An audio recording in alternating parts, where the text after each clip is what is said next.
在我最近的门诊呢，来了很多这样的患者，他们有个共同点就是鼻塞声重，口干咽痒，语未尽而咳。那发作之前呢，他们的喉咙呢经常会有这种痒痒的感觉。实际上呢，这个咳嗽属于我们中医讲的风咳的范畴。我们中医认为，风盛则痒，无风不作痒。那这个痒呢，实际上是风邪的特点。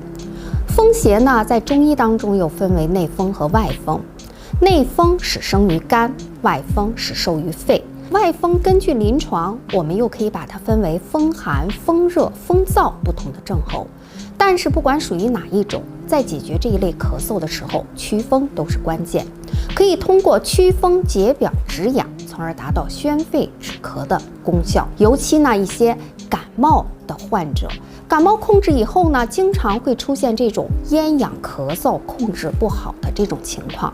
在这种情况下，我们可以辨证论治，加上一些宣肺解表祛风的药物。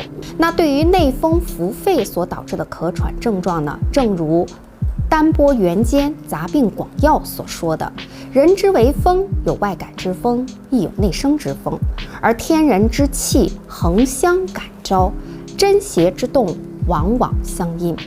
故无论是贼风邪气从外来者，必先由肝风为之内应。那所以在治疗这种内风的咳嗽，我们经常肝肺同治疗法，通过呢调肝祛内风来达到治疗肺病的目的。这个呢就是我们中医治疗的一些方法和窍门。